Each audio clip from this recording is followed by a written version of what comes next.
healing sound meditation in my next video, and I actually got like a digital cymatics generator. So basically, what that Wow. means is as I'm creating sound, it literally creates like sacred mandalas, and this happens in real life. Like if you took a speaker and put a paper plate with some sand on Mm-hmm. it, Mm-hmm. the sound from music, or it could be a flute or whatever, literally creates visual patterns. And that's, actually David had some theories that the pyramids were actually like sound resonant healing chambers.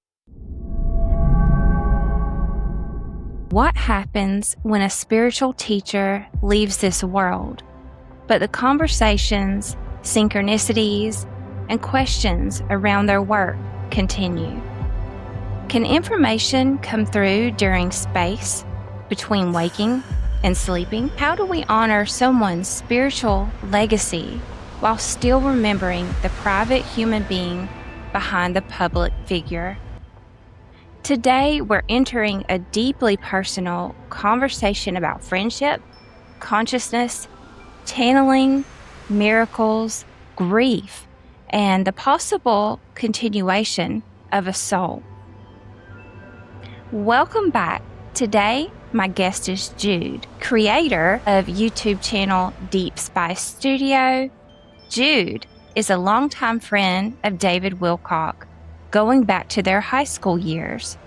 Through Deep Spice Studio, he has been sharing personal memories, spiritual reflections, guided practices, and conversations about synchronicities, miracles, soul transition, hypnagogia, and the unusual states of consciousness connected with channeling.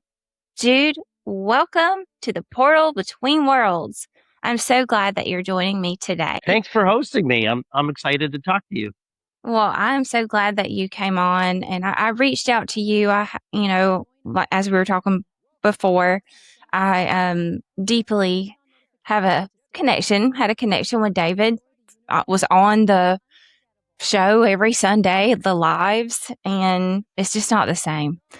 And it literally, I too started this channel the day after I heard the news.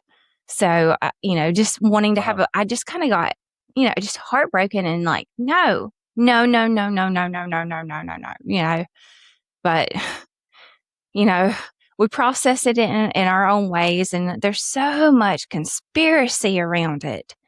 And how are you processing all this?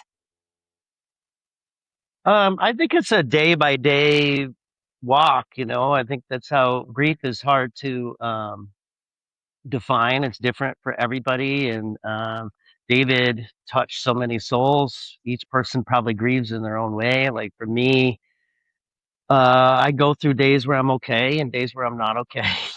you know, Yeah, I may just start randomly crying or whatever it yeah, is, and or in shock and disbelief. And then there's other days um, that I feel more okay. Processing it with his family was really difficult, but they were like so amazingly strong, and they are amazingly strong.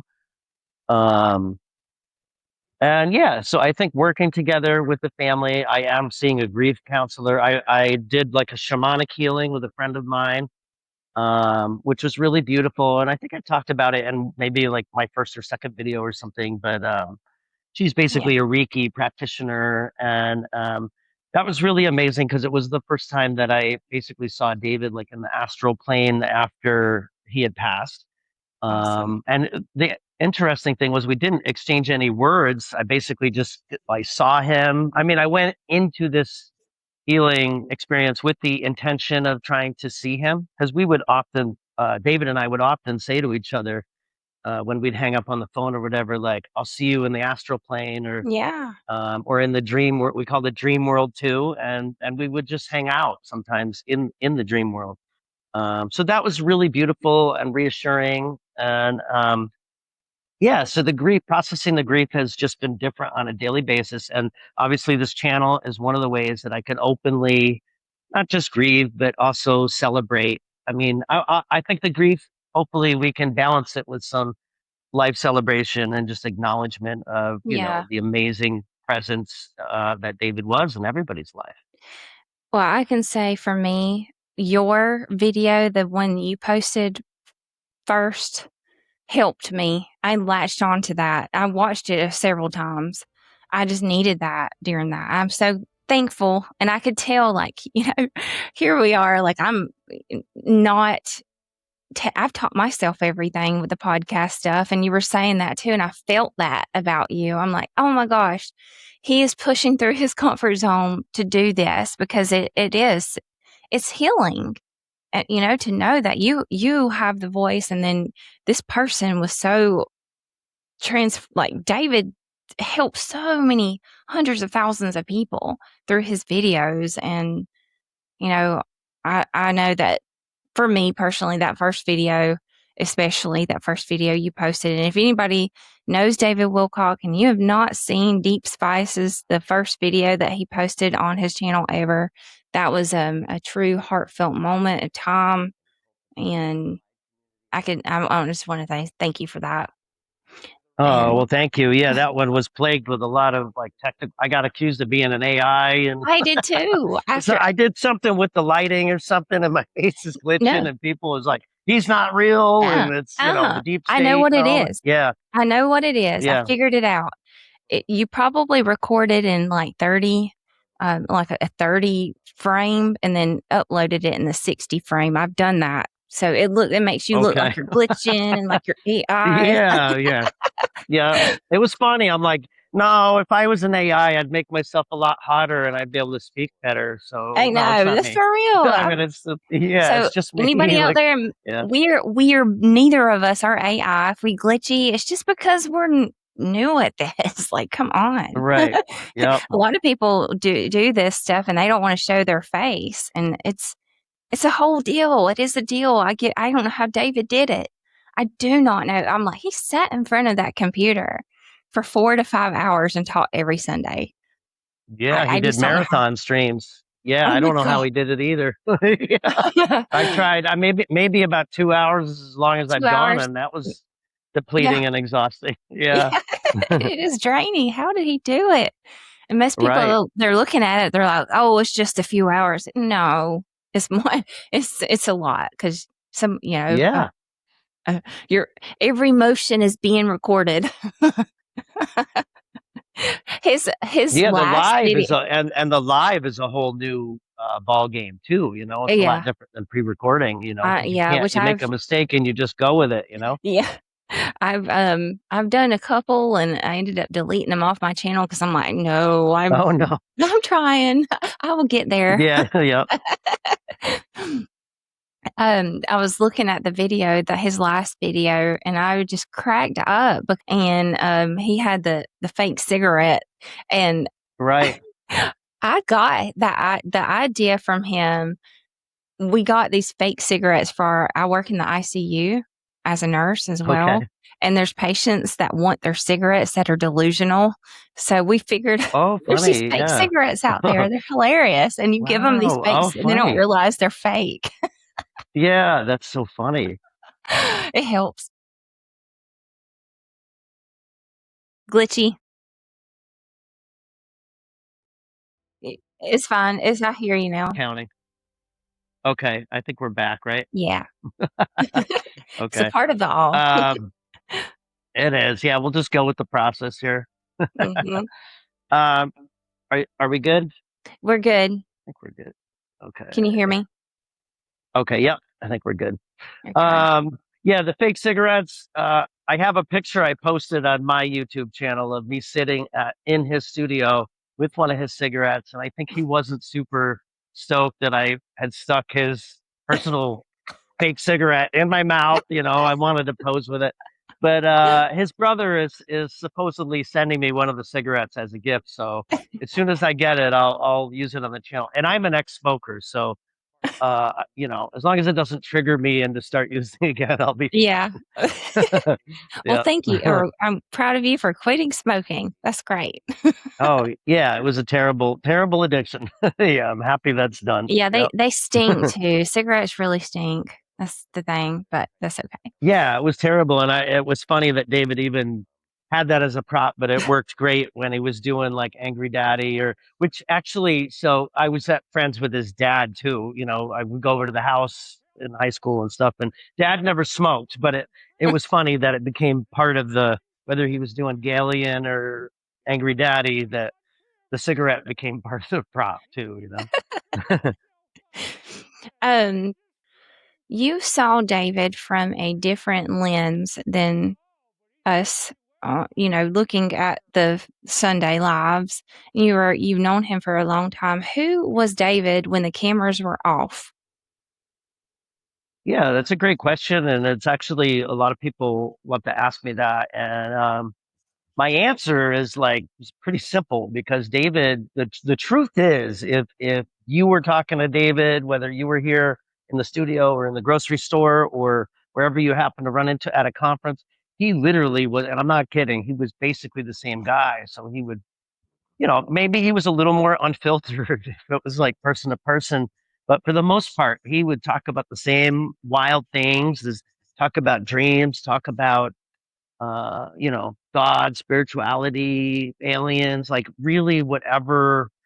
Um, if you were so like, I would sit in this hot tub and we would just shoot the shit, and it was exactly the same, and which was one of the beautiful things. And I think that's why everybody fell in love with him because he was Mm-hmm. so genuine. There wasn't really this like Hollywood glam version of him. Yeah, Maybe he'd be a little more, buttoned up and dressed up and everything when he was, camera ready and everything. But for the most part, he was just the same goofy guy. And like when it came to like Angry Daddy or characters like that, we would do that on the phone with each other. So that wasn't even the characters or like goofy comedy sketches. At any moment, he might bust into one of those in just a normal conversation. So that was something that was just real David. was So David. uh, yeah. So, and I think, like I said, that authenticity, I think other people picked up on, and that was one of the Yes. things that we all loved him for. Yeah, for sure.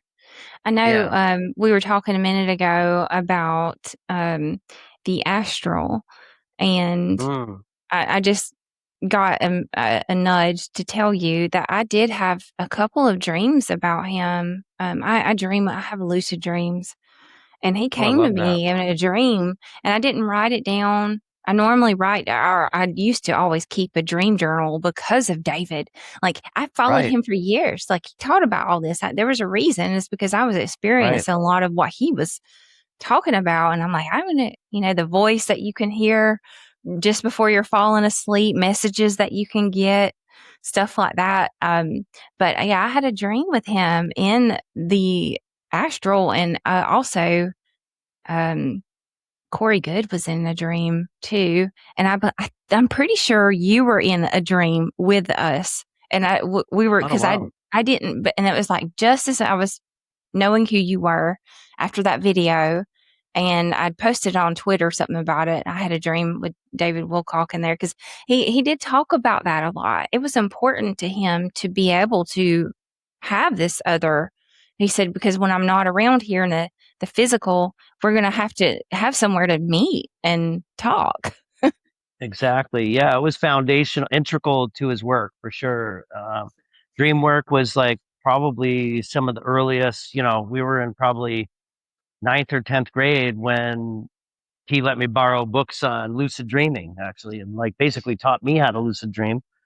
And so, yeah, that was in the early days of him doing, when he started out, he was basically doing like personal readings for people. Like he had clients and he would do personal readings. And that's basically how he did it. I talked about that on my last show, the hypnagogic dream state. And that's how he would work. He was actually hypnopompia because what he would do is hypnagogia is like before you fall asleep. Hypnopompia is like when you wake up. So basically, he would like go to sleep, maybe thinking about a client or a topic, like whether he was going to write about a subject or whatever was on his heart or his mind. And then he would wake up first thing in the morning. And before he even woke up, he had that tape recorder like right there on his bedstand, and he would just kind of mumble in it and almost a whisper. So I got to hear some of his raw tapes. And it was almost like mumble jumble, like whispering, and it didn't always make sense. He always stated the importance of like not trying to figure out what you're saying, just let the kind of free consciousness flow, like free word association, I guess that you would call it. Maybe poets would, I don't know, but it was more like that. So in like abstract form. And then he would go back later on and kind of reinterpret what that meant. Or in the case of when he was doing like the Michael prophecies, some of those were 25 years later that he was, and he never even, the truth is, I mean, I believe there's still massive amounts of archived analog tapes that he never even got to. So, like, Yeah. just a vast array of work. Like, the amount of work he did, it's just beautiful. We could spend the rest of our time watching his shows, reading his work, listening to his lectures, and probably, not be able to get through everything in our lifetime. Yeah. And I Yeah. know, like, I'm glad you touched on the hypnagogia, and you said pompa? Hypnopompia means like Pumpia. uh between your sleep state and wake state. So hypnagogia is between your wake state and sleep state. So like I talked about how Salvador Dali used that, or Thomas Edison. So Mhm. basically, if you're on the verge of falling asleep, when you get really tired, you kind of let yourself almost drift into dreamland, but then these guys used a technique where they would hold like a key or a metallic object in their hand, almost fall asleep. It would fall out of their hand as soon as they were nodding out, hit Yes. like a metal plate that would wake them up. And then they would, like in Salvador Dali's case, he would kind of sketch out what he imagined in his head, or even like Wow. Thomas Edison. So even these like kind of straight laced inventor guys were using these wild techniques. Hypnopompia is like right upon waking state. So early in the morning, might be 3 in the morning, might be 4 in the morning, might be 5, whatever. As soon as you wake up, don't even sit up. Just grab that recorder or sketch pad or whatever it is. Jot down those first thoughts or free associations. If you have to sketch images, and that's really how he did a bulk of his work. Now, there's different techniques. Like sometimes he would use, like if he had a personal object, I forgot what they call that, like Inception, where you have a little like token or a talisman, like a Mhm. talisman.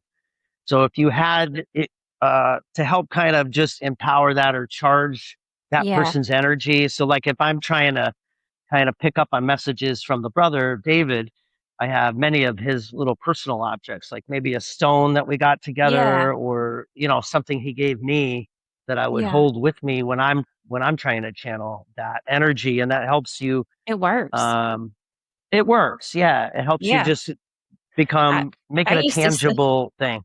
I used to sleep with like a lapis stone, the lapis, Mm. and can try to connect with like Egyptian, and it worked. I had like Oh, so yeah. much stuff. I just got downloaded or airdropped into my brain during those I like years. that. Yeah. I was doing. Yeah. I said, instead of getting a download, I started saying I'm getting airdrops. I love it. Yeah. And it works all the time. It's not like if the Bluetooth isn't on, it doesn't Yeah, work. But yeah. airdrop is way Um, better. The talisman is also good. You were talking about lucid dreaming earlier, and in the book that David let me borrow, which I don't remember. See, if I was David, he had a photographic memory, so the guy could recite what book it Gosh, was, what author, yeah, and I'd love to. but they taught you in that lucid dreaming book to also, you just like that movie Inception, where you have the talisman. So when you're in the dream, if you reach into your pocket and you can't find the talisman, then you're like, oh, I'm dreaming. And then you can Yeah, begin to kind of reframe that. Oh, you can face yes, different characters in a dream, or ask yourself, why am I here? Or what's happening? Or what does this mean? So it's a way of basically differentiating sleep state or dream state from wake state, and helps you parse that out.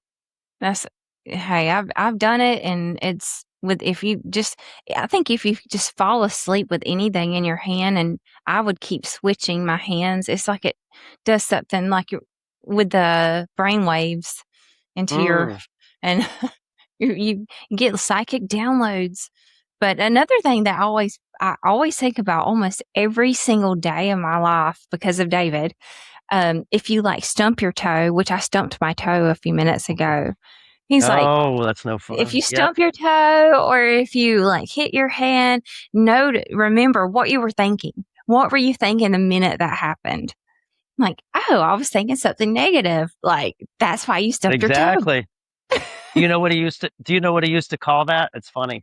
He What? would he would call it a karmic bitch slap. So basically, or he would just go, "That's your karma." Like if you stub your toe and go, Crazy. "Oh damn" or whatever, he'd be like, "Karma, that's your karma." So we called it like instant karmic bitch slap. It's like the universe reminding you, "Hey, like let's go in this direction, not that direction," or that thought and not this thought, In psychology, we call it anchoring. So it's just like, and I'm working like actually with my grief counselor.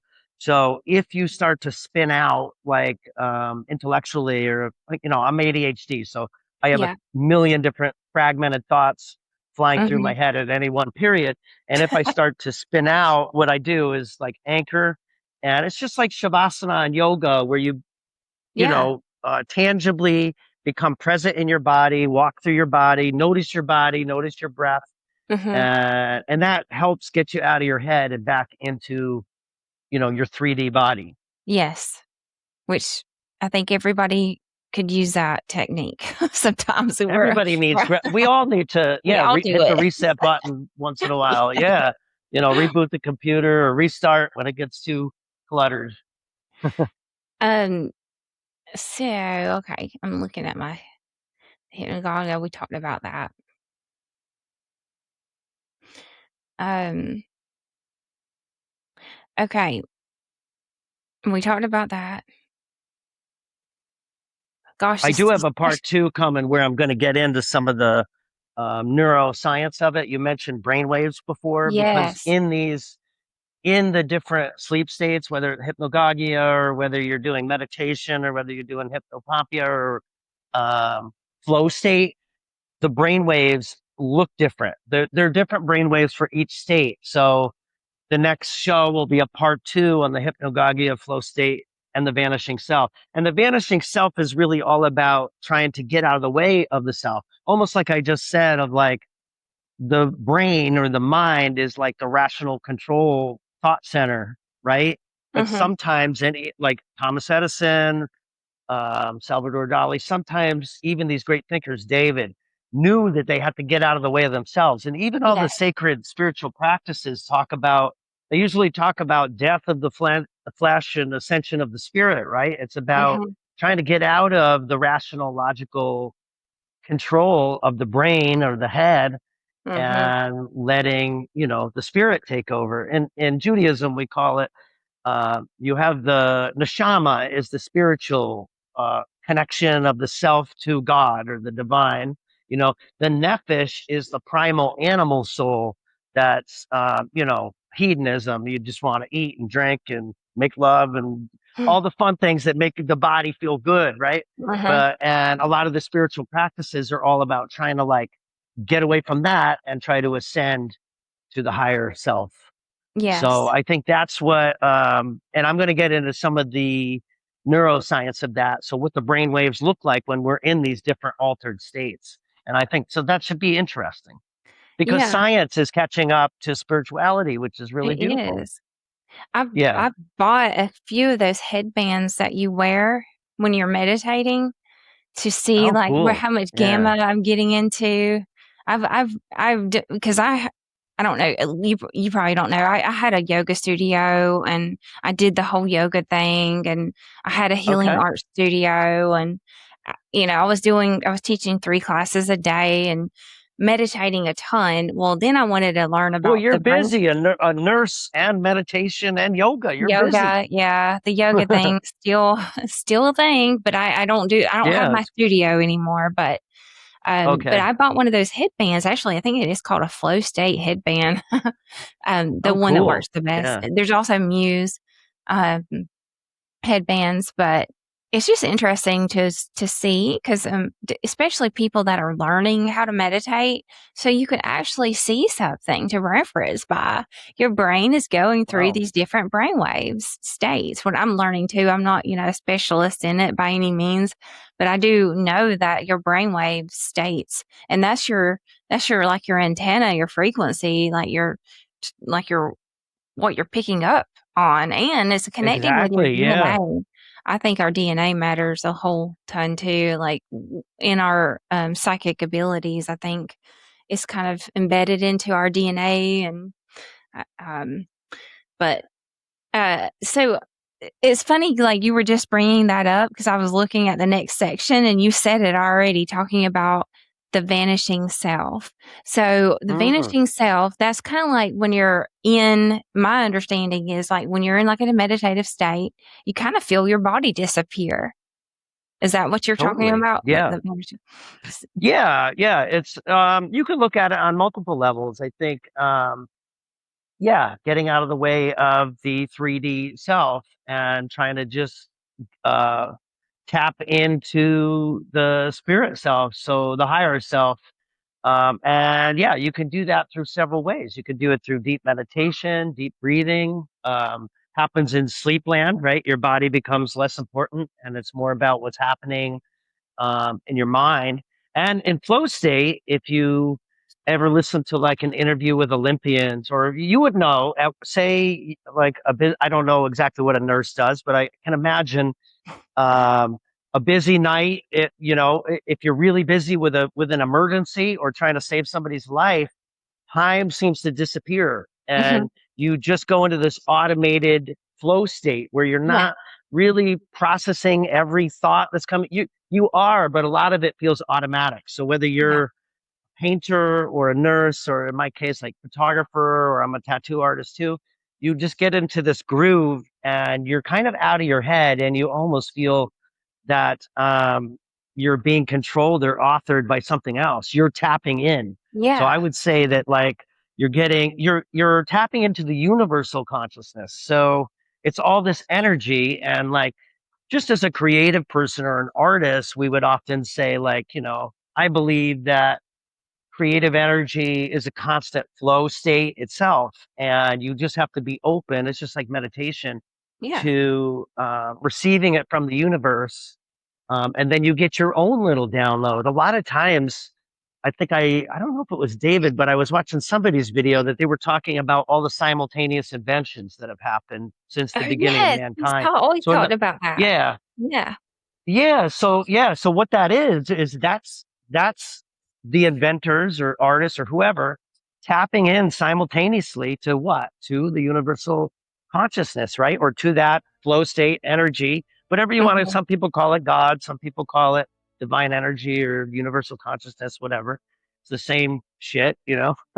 And same with like athletes. They need to, like an Olympian, they have to like push certain thoughts out of their mind, like, oh my God, what if I fall, like a gymnast or whatever it is, before they train, years to have this 4 minute Olympic run, right? Where everything is so they have to push their own brain guide out of the way a lot of times, Yeah. and just let that muscle tap in and let that muscle memory take Uh-huh. over, whether fighters or nurses, or I think everybody taps into flow state, Spacewalks. even if they're not aware of, yeah, even if they're not aware of the terminology, everybody does Mhm.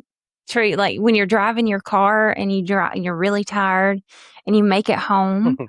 and you're like, "Wait a minute, Yeah. how did I even get here? I don't remember it all."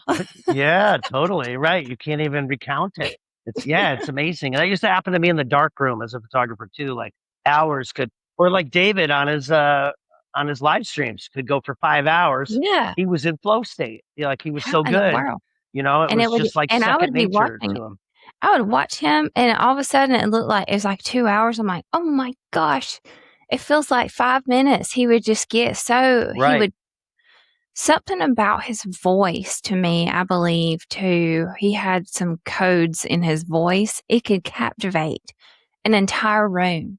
Like, he could, even if it was on Oh TV, yeah. people would like stop. They would look like, one of my, I don't know, he had something about his voice. It was so distinct. Agreed. Yeah. That's Yeah. that's sound healing. And I'll be doing a show. The science is called cymatics. So cymatics is the manipulation of matter through sound. So, and if you read sacred texts, if you're a creationist where you believe creator created the world, but the Abrahamic religions, so like Jews, Christians, Muslims all believe in a creation theory, basically. And in that theory, God creates the universe through what? Through sound. So Sound. it's manipulation of matter through sound. And so sound healing. And then cymatics is super cool because it's a way to visually see. It's like visually see sound. So when David was Yes. talking to you, those frequencies were healing to Eh, people. yeah. And I'll be doing like a healing sound meditation in my next video. And I actually got like a digital cymatics generator. So basically, what that Wow. means is as I'm creating sound, it literally creates like sacred mandalas. And this happens in real life. Like if you took a speaker and put a paper plate with some sand on Mm-hmm. it, Mm-hmm. the sound from music, or it could be a flute or whatever, literally creates visual patterns. And that's, actually David had some theories that the pyramids were actually like sound resonant healing chambers. That is so cool. So amazing, right? Yeah, I think yeah. so. I think so. I definitely think so. Gosh, he was my go-to with everything, with all the information, and he had more than just knowledge. He had a deep wisdom, something like he processed this information so much. I'm like, I'll watch it 10 times and still not get it all the way. And I'm like, but he could get it and talk about it and teach it. Gosh, I don't know. I Yeah, just that don't. is beautiful. I think He's just one of a kind. Einstein said, yeah, he is. Yeah, Einstein said that real genius is being able to take something very complicated and basically teaching it to the layman.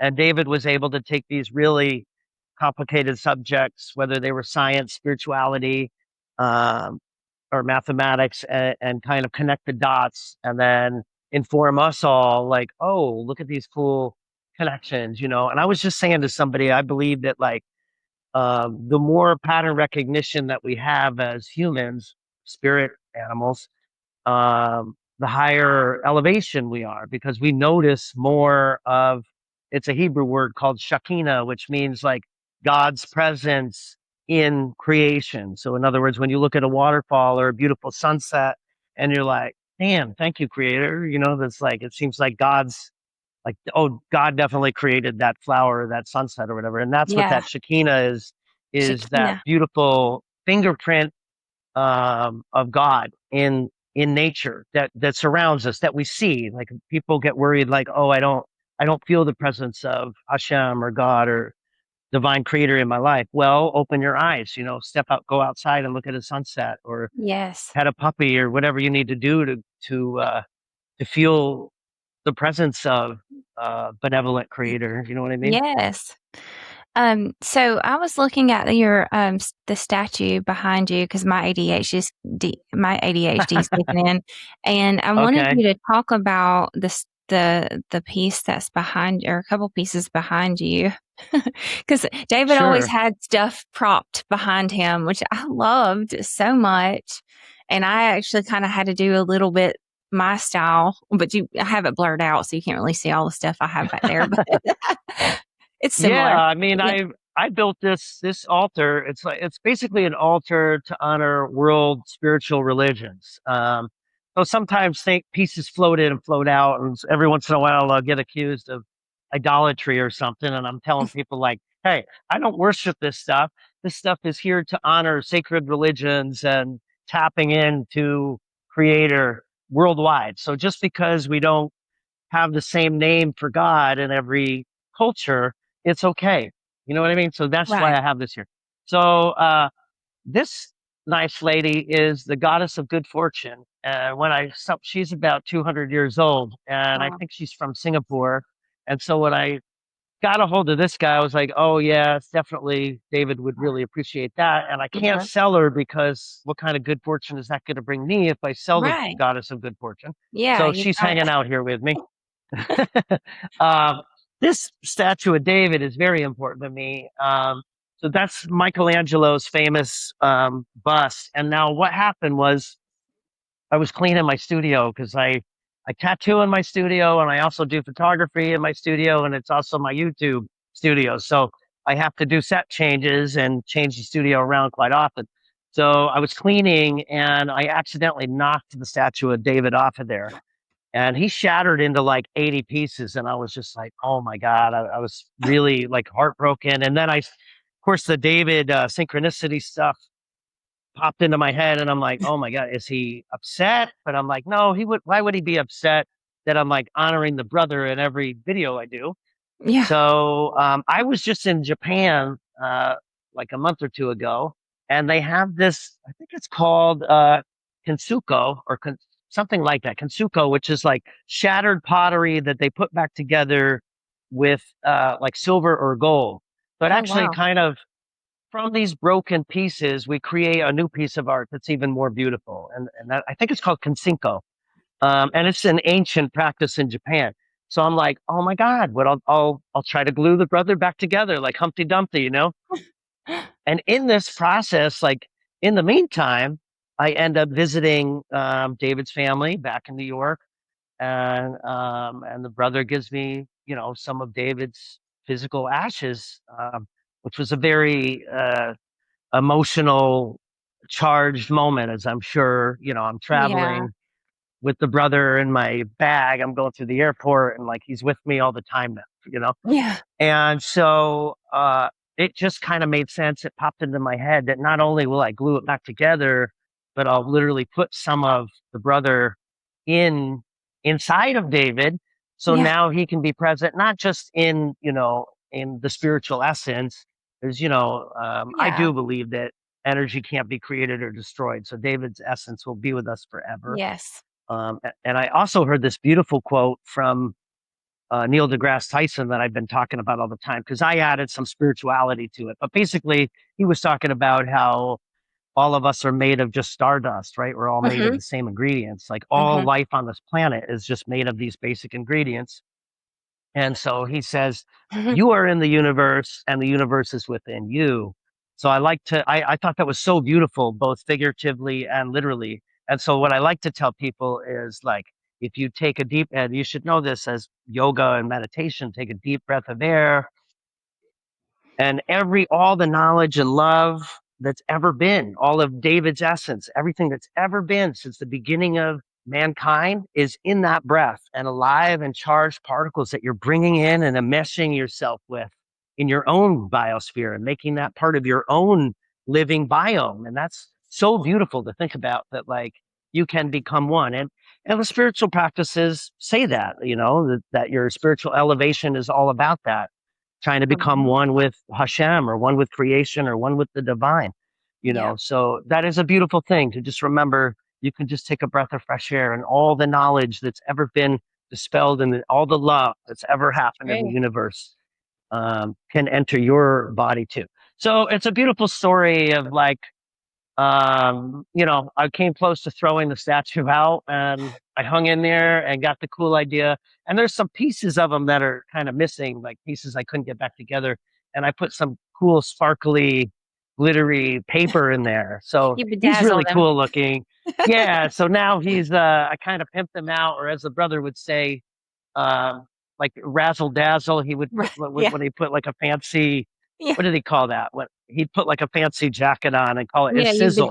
You He called it this. bedazzled it. Yeah. Yeah, bedazzled and sizzled them up. Yeah. Sizzle. And then I have a nice little Buddha head here, and David loved his pyramids, so I have the pyramid here, and a cool little goat that I got from an artist in New York. So things that you know the altar kind of shifts. I also have some quartz that the last time I hung out with the brother, we dug. Actually, we dug up 500 pieces of quartz because we were going to at one of his conferences, he was going to actually give them to some of his donors and stuff. So I have a Yeah. small amount here, but most of them, I don't know what happened to them. People ask me all the time, so I'm not sure who got Yeah. I was wondering 500. where. And I will be, yeah, I'll be posting some of, because we actually did like a ritual cleansing of the pieces too, which is, and I have all that on videos of it, which is really cool, because it was Yeah. just, we didn't plan this. That was another great thing about hanging out with my Yeah. brother is things would just happen. We didn't always like, oh, what are we going to do for the week that I visit?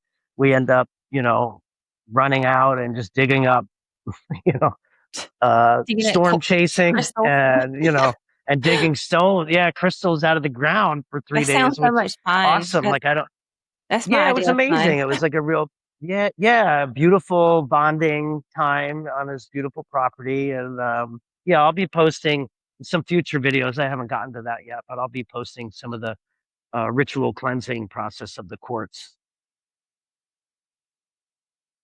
I told you earlier I wanted to pick your brain. I was telling you about this. I have it backwards on here. Hold on. Let me see. Okay. I'm gonna Yeah. switch there. I don't know. Let me I see. The won't tell source. if you don't tell. Oh, yeah, that's better. Yeah. It's a little blurry, but I That's believe you. okay. It's the source field. It's the Yeah. source field investigations, and it's an old book of David's that I've had for a long time. And I've been carrying this one particularly around just because it's easy to carry. It's been go different places and it's with me. And I have been honed in on the project Looking Glass. I was going to pick Okay. your brain about what do you know about the project Looking Glass? I know it. Yeah. I think and you can steer me if I'm just going by memory. And Yeah. it's funny because I had just started watching. He's got a video on YouTube that has like, I don't know, 2.6 million Yeah, I views was or just something looking. on. Yeah, and I think it's on. I think it's on Synchronicity Key or when he was touring that book, maybe or. Mhm. Uh, but yeah, Project Looking Glass. I do remember. I believe that the CIA was doing like tests with people like portal transportation. I think that there were some projects that took place. It might have been in Long Island, but it was around the New York area. And it was actually happening when David and I were younger. And it was a way, basically, it wasn't just, I get it confused whether it was just like astral travel, like out of body experience, or if it was actually a literal portal to transport the physical 3D body, which I think it was more of that. Would you Well, say that's what it he was? wa I'm still Like learning about it, Stargate? but yeah, Okay. he was saying that it's basically like they back engineered the pineal gland. That's how they come up with the technology. I thought that was very interesting. So you hear about a like back engineering of UFOs and you know, technology, but they back engineered a human body part to come up with this machine called the Looking Yeah. Glass, which is I pretty mean, interesting. they were real actual tests done by the CIA. So, yeah, the Wow. pineal gland, actually one of the products that David and I were talking about, and I may release it in the future. It was something I was working on with him, but it's basically a pineal gland decalcifier. So it's a way to get your own personal pineal gland opened. There's a lot of people, everybody has a pineal gland. Mhm. Science hasn't fully agreed on why we have it. A lot of people think that if you're in a psychedelic experience, I don't know if you have, I mean, I did have early psychedelic experiences with the brother too, and we could talk about that someday, which were mind blowing. But inside of your pineal gland, like physiologically, Mhm. supposedly there's DMT that gets Yeah. released before you die. So Yeah. if you have a near death experience, of which I have had near death experiences, you seem to have this hallucinatory state that you can basically visit anywhere and actually sometimes people see their loved ones or Mhm. basically replay their life. But I think like the Project Looking Glass, I mean, as soon as the military gets a hold of things or the government gets a hold of things, they're usually trying to do it for nefarious purposes, to spy on our enemies. And I think that's what they were doing at the time. And I think they ended up shift. I mean, there were successful attempts. I think in the book he talks about some of those attempts. But yeah, I think making sure that your pineal gland is in optimal working condition is probably part of that process of astral Yeah. travel or 3D body travel. Yeah, he was talking But about it I'd have to basically. refresh. Yeah, me too. I had honed in on it and studied it a lot and took notes on it, but then haven't revisited it until now, where I was like, oh my gosh, I gotta, because Yeah. I was gonna make some kind of slides on it or something. It was very interesting what he's talking about, but he was saying basically that the whole Earth could be this could be on the inside of Earth or something. I don't know. I have to look. So don't quote me on that. I will blip that out if it's not true. I will look that up after we get off because now it's. Yeah, I'm, no, it's a real thing. There were real studies, and apparently, I'm trying to remember the name of it, but apparently the Vatican, which I went there a few years ago to do some interviews and to check out the art, and the Vatican apparently had this machine, which the name's slipping, but we could Google it and you could put it up later or something. But Mhm. they had a machine that was similar, but you would Yeah. look instead of you transporting, the machine itself would transport the viewer back into moments in history. So like, Huh. you know, people have tried to debunk it. I don't know what the Vatican's stating, whether they still have this machine or whether they now Did you say see it the has been machine? debunked. You saw the I machine? have seen the, I have seen, I did not see the machine. They don't let you into a lot of parts of the Vatican. Okay. I was like, Yeah, oh, I you did saw get it. to see I don't like, know. yeah, no, I It's never saw the interesting. machine. I got to see where the dead popes were buried and, you know, the bones of St. Peter and stuff like that. But I didn't see the machine. But they had, but the photographs, supposed photographs from this machine were saved. And there's like the crucifixion. There's like maybe 4 or 5 photographs of these like really monumentous moments in history that were supposedly from this machine in the Vatican. And so that's sort of a similar vibe to Project Looking Glass, but Project Looking Glass again was a legitimate. I believe it was a CIA run operation that scientists and mediums and psychics were all trying to work. I think they ended up shifting focus, and it became more of like trying to do astral projection. So, which was a little different because then just your spirit form could leave your physical body and travel Hmm. to any specific location, which is probably easier to do than transporting the entire body, the entire Yeah. 3D body. So I Yeah. feel like the focus shifted to that instead. Yeah. A lot of people are talking about that now. Um, in related to relation to UFOs, Oh, totally. consciously Yeah. flown UFOs. So it's not like we're not flying it with like machines like we understand, like we're flying it using Right. our consciousness, which is weird to even think about because it's just mind blowing. We have that technology, but people are not talking about it a whole lot, but our consciousness Yeah. is a Doctor, go ahead. I was going to say our Sorry. consciousness is a miraculous thing because I've even had experiences in the in between sleep wake state where I had an orb come in my room and I felt like I know my body didn't go into the orb, but it felt like my consciousness was sucked up in there somehow, and I was in there. I was Oh, in a little wow. orby. I was Wow. floating around with the being, and Yeah, that's cool. Yeah, you had an out of body experience. yes, I've had that too. I was gonna say with what you were talking about the UFOs. If people are interested in that, Dr. Stephen Greer has a whole. I think it's called CE5. So it's a mm-hmm. way to consciously. He has a whole program basically, and if you watch any of his movies, he talks about it. And yeah, I think you can find that on YouTube or Netflix. But Stephen Greer really pioneered the work of creating a Yeah, protocol so that anyone can learn to basically channel or call these entities into yeah. manifest them into 3D space. And people take tours with him, and apparently, Have he's you got ever seen one? photographic proof of this. I have, yeah, yeah. I had an experience. So 2 things. Yeah, I had a similar abduction experience that David had, which we bonded on that. That was one of our early bonding things. Um, and then I witnessed a UFO with my 2 cousins. Wow. Um, when I was probably like 14. Can you go into the abduction experience? I know we're kind of getting up on our time, but like a brief, like Oh, sure. what Yeah, no happened? problem. Yeah. Basically, and I wasn't like, it makes sense now. Like looking back at the experience, I had compartmentalized it as really just like I had always called it like a fever induced out of body experience because I didn't know how to quantify it until I Yeah. met David, in like ninth grade, and we shared stories. But basically mine, I was probably 13 or 14. And then thinking of the timing, because when I saw that UFO, I was probably 13. So they happened within a year or two of each other, and the out of body experience happened first.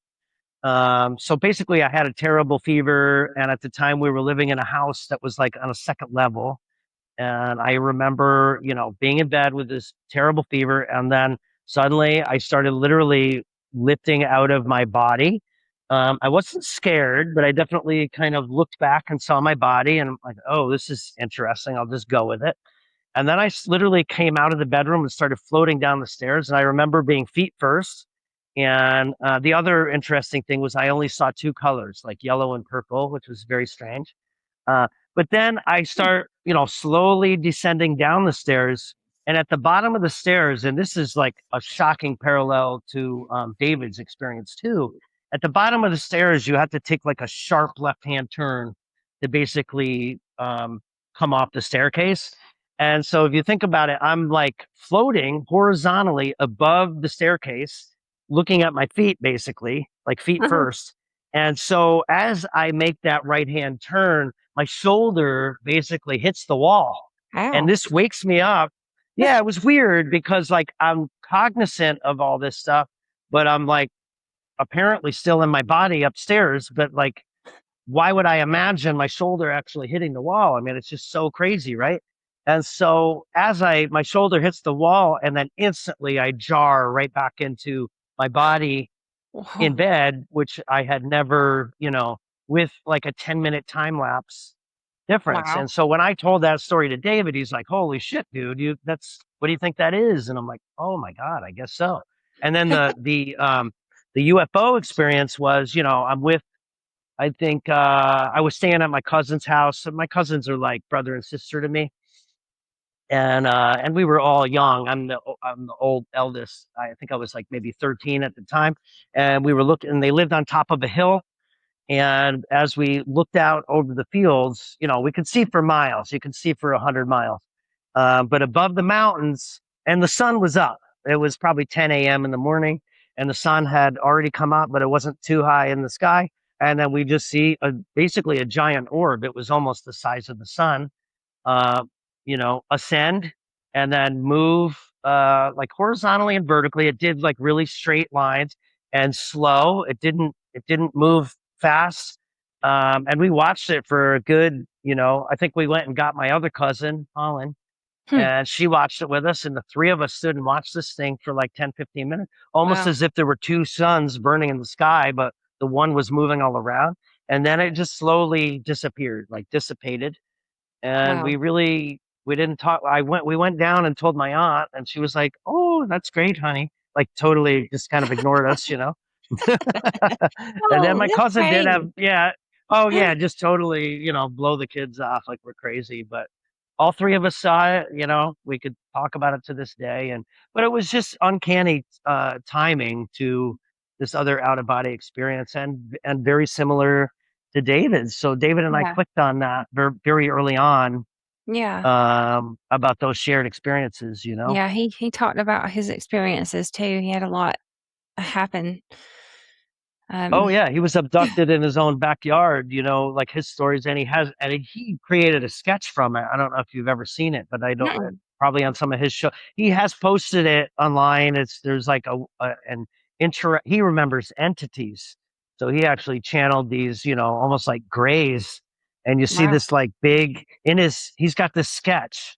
You could probably find it somewhere online. It's a neat sketch. I wish I Yeah. knew I'd where look the for it. original was, but basically it's like almost like these beings, like one or two grays almost over him. And and a big light. It's super strange. Yeah, it's a cool Wow. drawing. Yeah. What do you think about disclosure, the disclosure movement?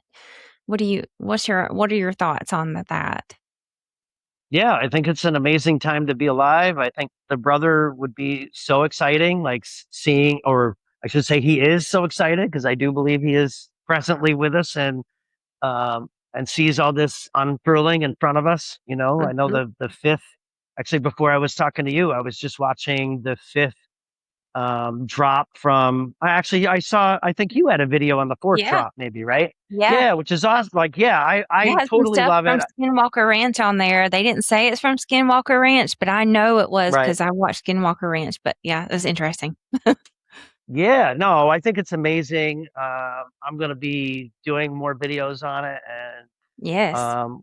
reaching out to some of other YouTubers. Some of them you've probably heard of, and probably doing a documentary coming up that will be Yeah. talking about all this kind of stuff. But yeah, I think disclosure's never been more surface level, never been Yeah. more in front of us. It's So true. I don't know. I it's hard to suss out like truth from what might be government influence or that's always a tough one because Hmm. I don't know if you know about the whole Warner von Braun, but on his deathbed he was the head of NASA.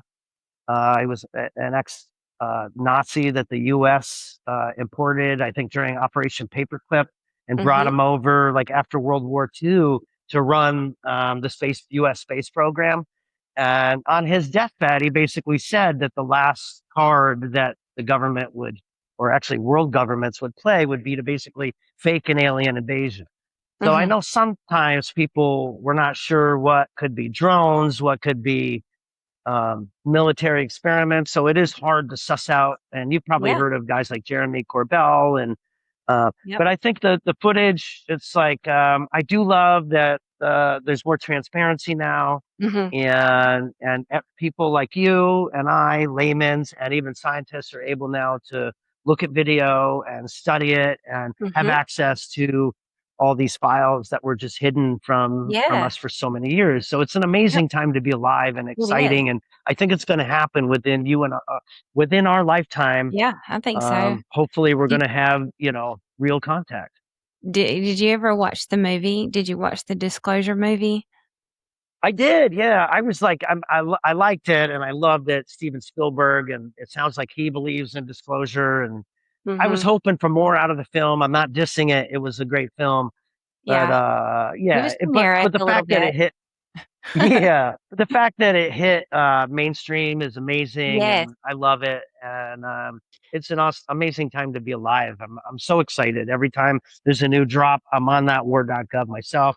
The crop circles have been amazing since Yes, they Like have. June 26th, like July 26th. I haven't really looked at a lot of August, but like I'd love to do a show and break down that because it's just coming so hot and heavy. There's Hmm. so much information that I feel like people like you and I don't have enough time to make videos on all of No, the information it's that's just out so there. much.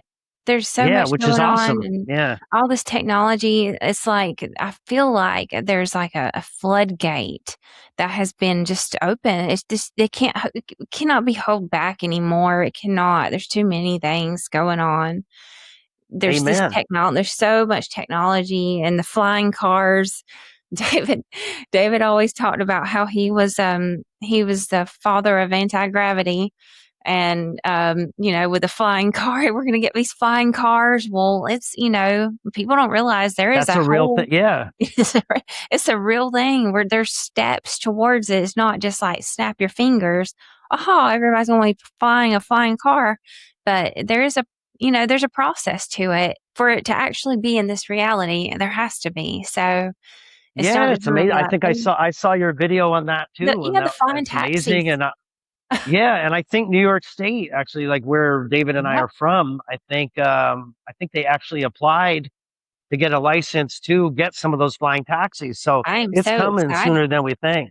Yeah, yep, I would put a little, they called them a vertipad, like yep. for the vertical, like drone type device that you would be flying You in. can I would already put buy them. Yeah, yep. My brother-in-law is in the process of getting his traditional pilot's license, Mm-hmm. but you can currently, I sent him some information.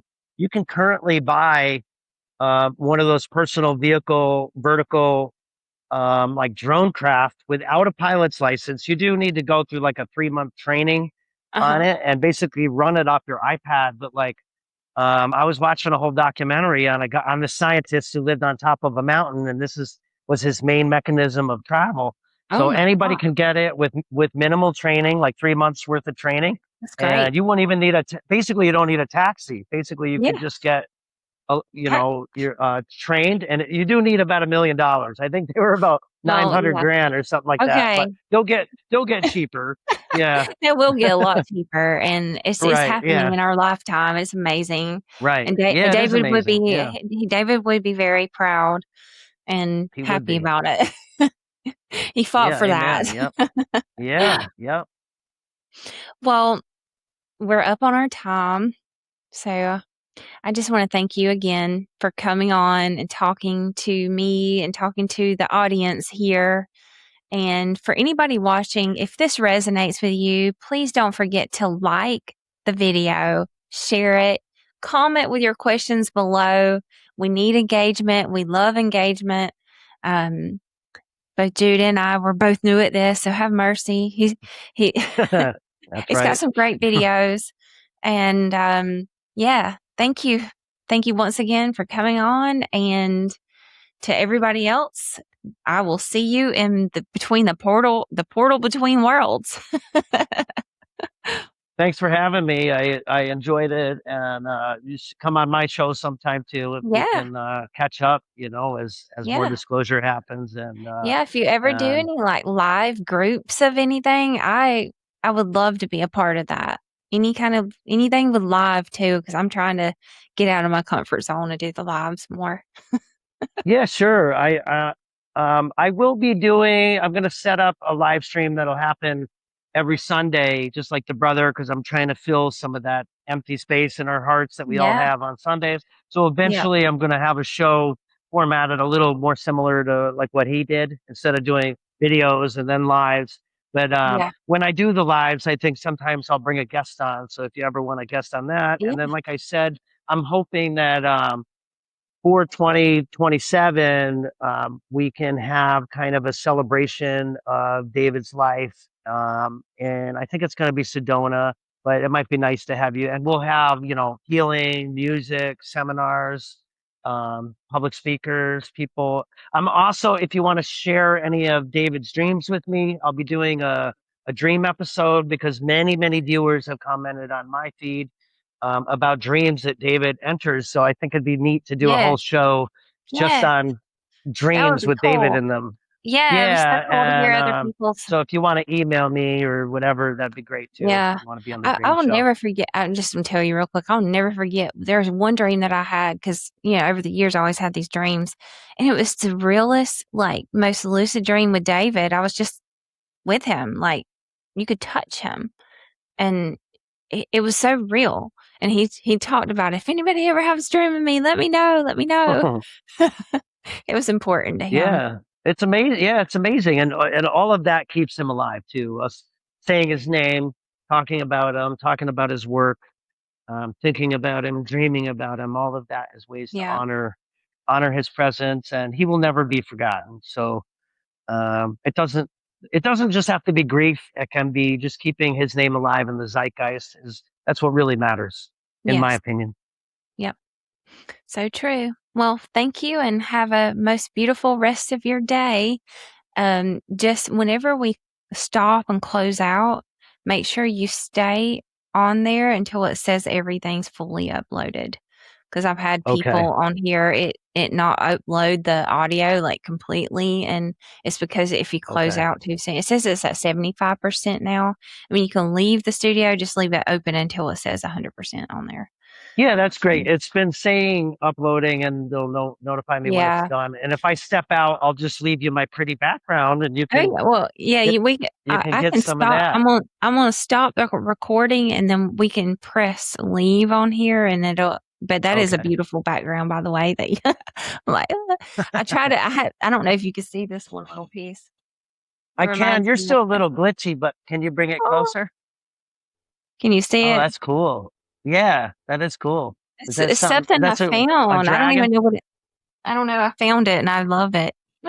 Oh yeah, that's cool. Yeah, I think having a sacred altar to focus all your energy and intention on is a beautiful thing. Mhm. And bury David, David not only had the set, but like in his bedroom, he had this beautiful I I I made sure I never took pictures like in his bedroom because that felt a little like personal.